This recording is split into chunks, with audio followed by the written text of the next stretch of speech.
Halo semuanya, perkenalkan kami dari kelompok 2 yang beranggotakan Nurul Audini, Rizky Novali Atala, Muhammad Arfin Zulfikar, dan Ayesha Margala Putri. Secara umum, proses bisnis adalah serangkaian aktivitas bisnis yang berkaitan dengan produk dari bisnis tersebut. Proses bisnis ini dapat dimulai jika ada input yang memicu terjadinya proses, di mana proses bisnis ini juga tidak lepas dari aktor yang melakukan prosesnya. Setelah semua proses ini selesai, maka akan dihasilkan sebuah output yang merupakan produk akhir. Organisasi yang kami jadikan objek wawancara pada tugas besar kali ini adalah Fakultas Rekayasa Industri Telkom University. Perlu diketahui bahwa Fakultas Rekayasa Industri merupakan salah satu fakultas tertua yang ada di Telkom University. Program studi pertama yang ada di FRI adalah studi Sarjana Teknik Industri dan sekaligus menjadi program studi pertama di Telkom University. Lalu seiring berkembangnya zaman, dibutuhkan program studi lain hingga saat ini sudah terdapat 5 program studi diantaranya studi Pasca Sarjana Teknik Industri, studi Pasca Sarjana Sistem Informasi, studi Sarjana Teknik Industri, studi Sarjana Sistem Informasi, dan studi Sarjana Teknik Logistik.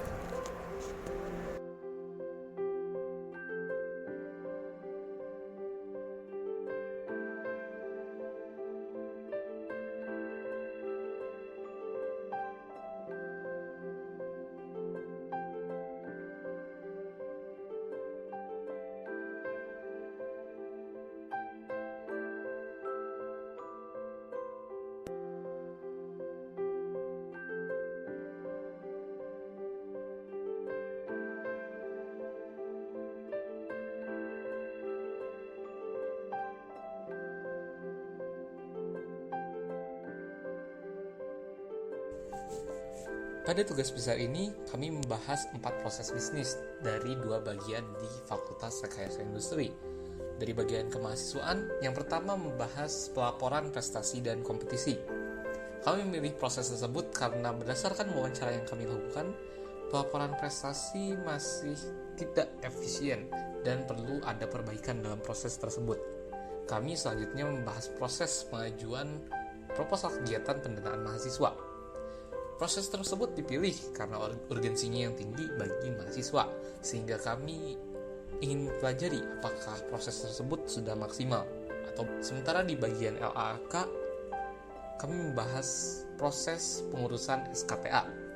Proses tersebut dipilih dikarenakan urgensi tugas akhir yang tinggi bagi mahasiswa dan fakultas, sehingga pemodelan proses bisnis diperlukan sebagai bahan analisis untuk mengefektifkan proses ini. Selanjutnya ada pembuatan dokumen keterangan lulus. Proses ini dipilih dikarenakan menurut proses wawancara yang didapatkan, pengetahuan mahasiswa tentang proses tersebut masih kurang baik. Data objek berguna untuk memberikan informasi dokumen, data, dan objek lain yang digunakan dan diperbaharui dalam proses bisnis. Contoh dari penggunaan notasi data objek adalah proposal pengajuan dana lomba. Task digunakan untuk menunjukkan sebuah aktivitas dalam sebuah alur proses yang paling sederhana dan tidak dapat dipecah menjadi aktivitas yang lebih detail. Contoh dari penggunaan notasi task adalah ketika memeriksa kelengkapan proposal pengajuan dana yang diajukan oleh mahasiswa.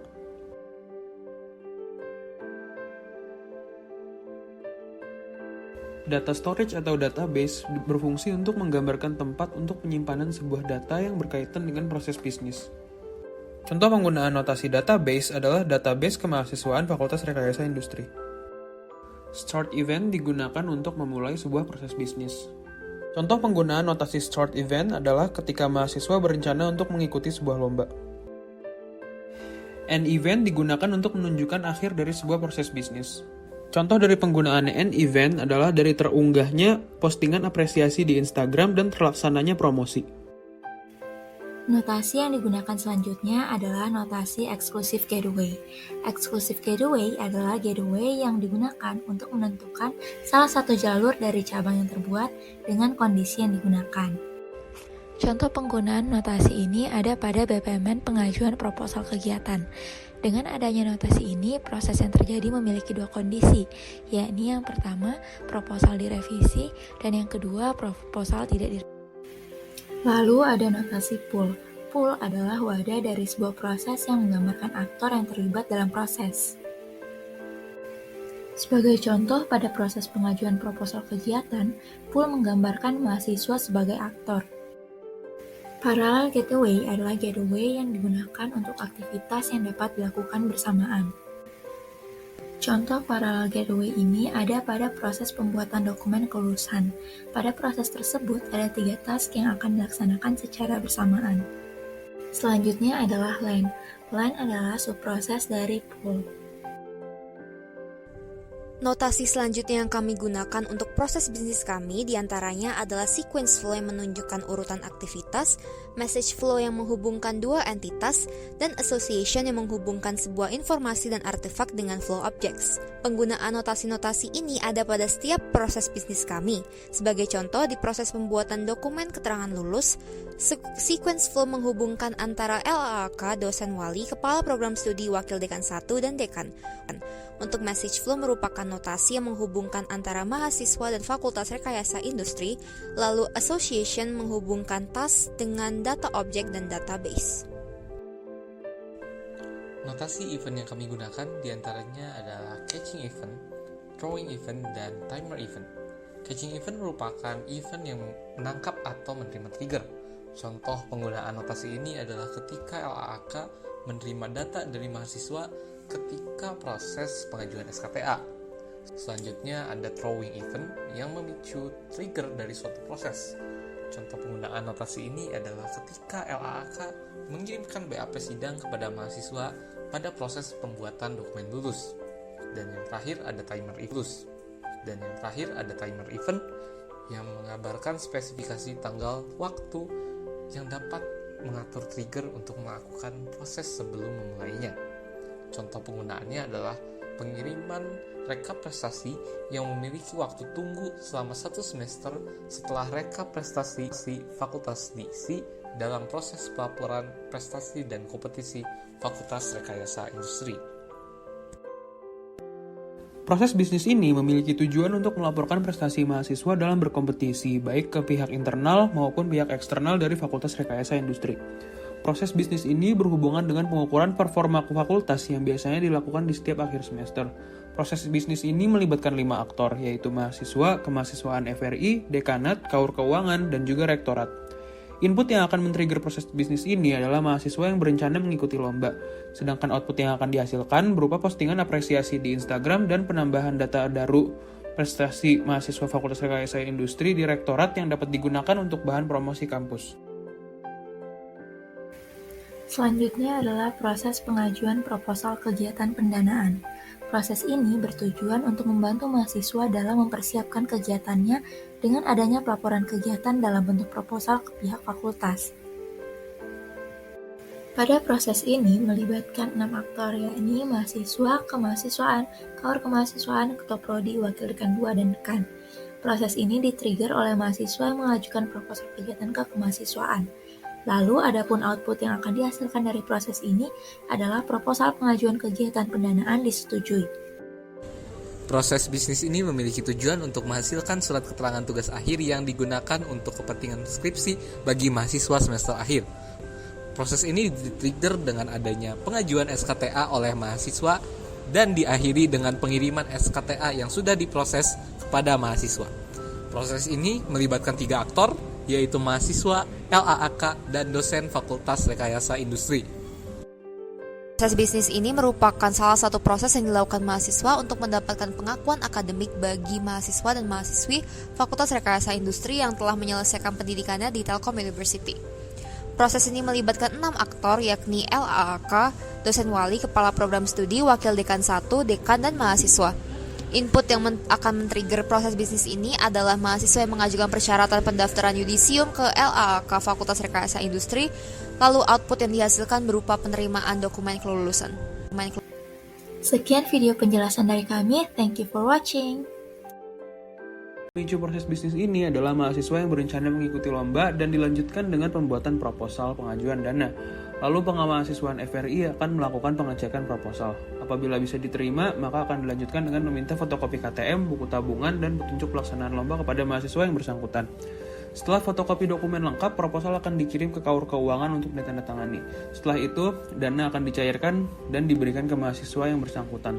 Setelah lomba dilaksanakan, mahasiswa akan membuat laporan hasil lomba dan mengirimnya ke kemahasiswaan untuk ditambahkan ke database kemahasiswaan Fakultas Rekayasa Industri. Setelah itu, postingan apresiasi Instagram akan dirancang dan diupload. Yang hanya bisa dipilih satu. Oleh karena itu, di sini saya menggunakan exclusive gateway untuk menggambarkan kondisi tersebut. Kondisi yang ada setelah pengecekan, yakni proposal harus direvisi atau tidak ada yang perlu direvisi. Apabila harus direvisi, maka dokumen proposal tersebut dikembalikan ke kemahasiswaan untuk dikembalikan kepada mahasiswa. Lalu setelah melakukan revisi, mahasiswa akan mengirimkan hasil revisi proposal kepada kemahasiswaan. Proses ini akan terjadi berulang-ulang kali secara terurut hingga proposal tersebut sudah tidak ada yang perlu direvisi. Apabila proposal tidak perlu direvisi, maka KUR kemahasiswaan membubuhkan tanda tangan lalu menyerahkan proposal tersebut ke Kaprodi untuk dilakukan pengecekan. Proses yang terjadi setelah pengecekan sama saja dengan proses setelah pengecekan saat di KUR kemahasiswaan. Perbedaannya, apabila proposal tersebut tidak direvisi, maka Kaprodi membubuhi tanda tangan lalu menyerahkan proposal tersebut kepada Wakil Dekan 2 untuk dilakukan pengecekan. Setelah melakukan pengecekan, proses yang terjadi itu sama saja dengan proses yang terjadi saat setelah pengecekan di KUR kemahasiswaan. Perbedaannya, apabila proposal tidak perlu direvisi, maka proposal diserahkan ke dekan untuk ditandatangani. Setelah dekan menandatangani proposal, maka proposal dikembalikan ke kemahasiswaan untuk dikembalikan ke mahasiswa. Lalu dengan begitu proses bisnis telah berakhir dengan menghasilkan output proposal pengajuan kegiatan yang disetujui. Mahasiswa dan diakhiri dengan SKTA yang sudah diproses kepada mahasiswa. Proses ini melibatkan 3 aktor, yaitu mahasiswa, HAAK, dan dosen Fakultas Rekayasa Industri. Jika mahasiswa mengajukan SKTA, LAAK akan mengecek status SKTA mahasiswa. Apabila SKTA belum ada, maka plotting mahasiswa akan dicek. Bila mahasiswa tidak masuk dalam plotting, maka akan diminta data pengajuan pembimbing melalui form pengajuan pembimbing. Setelah itu, LAAK menerima form pengajuan pembimbing dan mendapatkan data pengajuan pembimbing. Informasi pengajuan pembimbing pun diteruskan pada dosen terkait dan dosen memproses permintaan yang didapatkan. Apabila menolak, maka mahasiswa akan mendapatkan notifikasi dan akan diminta untuk mengajukan ulang pembimbing.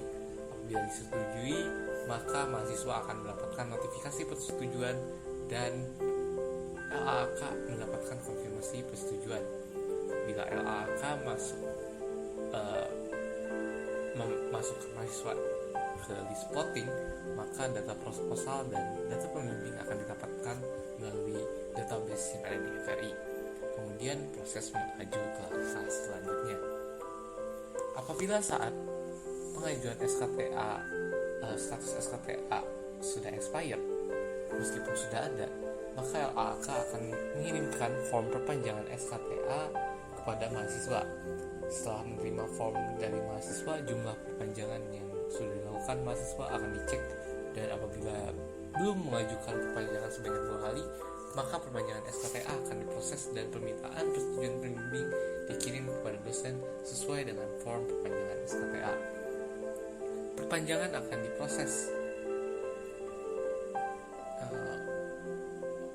dan apabila disetujui, maka mahasiswa akan mendapatkan notifikasi dan LAAK mendapatkan persetujuan dan konfirmasi persetujuan.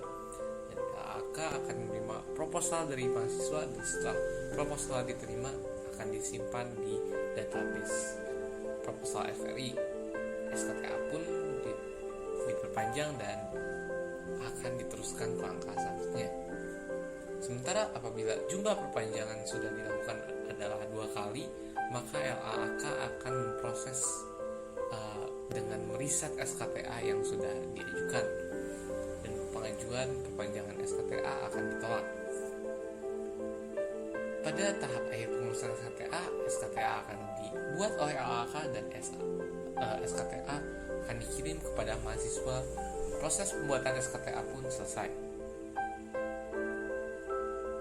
Apabila dibandingkan dengan diagram advance, maka terdapat proses catching dan throwing events. Dan juga di sini dapat terlihat bahwa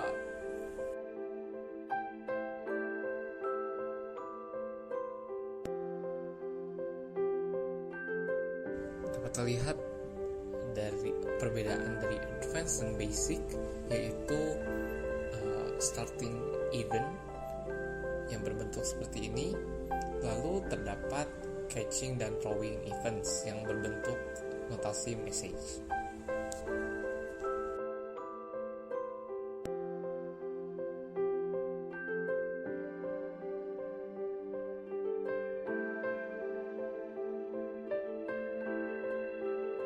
Proses pembuatan dimulai ketika mahasiswa mengirimkan persyaratan yudisium kepada LAHK. Selanjutnya pihak LAHK akan memeriksa daftar persyaratan berkas yudisium di database berkas yudisium. Pengumpulan persyaratan akan dibagi menjadi 3 tahap, di mana ketiga tahap dilakukan bersamaan. Pengumpulan persyaratan pertama terdiri dari pengumpulan lembar perbaikan sidang, biodata ijazah, dan biodata transkripsi nilai. Pengumpulan persyaratan kedua terdiri dari pengumpulan salinan ijazah SMA, akta kelahiran, KTP, dan compact disc tugas akhir. Pengumpulan persyaratan ketiga terdiri dari pengumpulan bukti pembayaran wisuda, THK, dan surat pembebas perpustakaan. Lalu selanjutnya, LAHK akan memeriksa kelengkapan persyaratan. Setelah pemeriksaan persyaratan untuk yudisium selesai, maka LAHK akan membuat BAP untuk dikirimkan ke mahasiswa. Selanjutnya, mahasiswa akan melakukan yudisium di tanggal yang sudah ditentukan oleh LAHK. Setelah melakukan yudisium, mahasiswa mengirimkan hasil dari yudisium dan persyaratan lengkap untuk dokumen kelulusan ke LAHK. LAHK akan menerima hasil yudisium dan persyaratan kelulusan, lalu mengirim dokumen yang berisi persyaratan kelulusan ke dosen wali. Setelah dokumen diterima, dosen wali akan memeriksa apakah dokumen membutuhkan revisi. Jika dokumen membutuhkan revisi, maka dosen wali akan mengirimkan dokumen ke LAHK. Setelah dokumen diterima di LAHK, dokumen akan dikirimkan ke mahasiswa untuk direvisi. Mahasiswa akan melakukan pemeriksaan dan melengkapi dokumen lalu mengirimkannya kembali ke LAHK. Lalu LAHK akan mengirimkan dokumen kelulusan ke dosen wali. Jika dokumen tidak memerlukan revisi, selanjutnya dokumen akan diberi persetujuan ke kepala program studi untuk diperiksa apakah dibutuhkan revisi atau tidak. Jika dokumen membutuhkan revisi, maka kepala program studi akan mengirimkan dokumen ke LAHK. Setelah dokumen diterima di LAHK, dokumen akan dikirimkan ke mahasiswa untuk direvisi. Mahasiswa akan melakukan pemeriksaan dan melengkapi dokumen lalu mengirimkannya kembali ke LAHK. Lalu LAHK akan mengirimkan dokumen kelulusan ke kepala program studi. Jika dokumen tidak memerlukan revisi, selanjutnya dokumen yang sudah diberi persetujuan akan dikirimkan ke wakil dekan 1 untuk diperiksa apakah dibutuhkan revisi atau tidak. Jika dokumen membutuhkan revisi, maka wakil dekan 1 akan mengirimkan dokumen ke LAHK. Setelah dokumen diterima di LAHK, dokumen akan dikirimkan ke mahasiswa untuk direvisi. Mahasiswa akan melakukan pemeriksaan dan melengkapi dokumen lalu mengirimkannya kembali ke LAHK. Lalu LAHK akan mengirimkan dokumen kelulusan ke wakil dekan 1. Jika dokumen tidak memerlukan revisi, selanjutnya dokumen yang sudah diberi persetujuan akan dikirimkan ke dekan untuk diperiksa apakah dibutuhkan revisi atau tidak. Jika dokumen membutuhkan revisi, maka dekan akan mengirimkan dokumen ke LAHK. Setelah dokumen diterima di LAHK, dokumen akan dikirimkan ke mahasiswa untuk direvisi. Mahasiswa akan melakukan pemeriksaan dan melengkapi dokumen lalu mengirimkannya kembali ke LAHK. Lalu LAHK akan mengirimkan dokumen kelulusan ke dekan. Jika dokumen tidak memerlukan revisi, selanjutnya dokumen yang sudah diberi persetujuan akan dikirimkan ke mahasiswa. Lalu mahasiswa akan menerima dokumen kelulusan dan mengirimkan konfirmasi penerimaan ke LAHK. Dengan ini, maka proses bisnis pembuatan dokumen keterangan lulus dinyatakan selesai.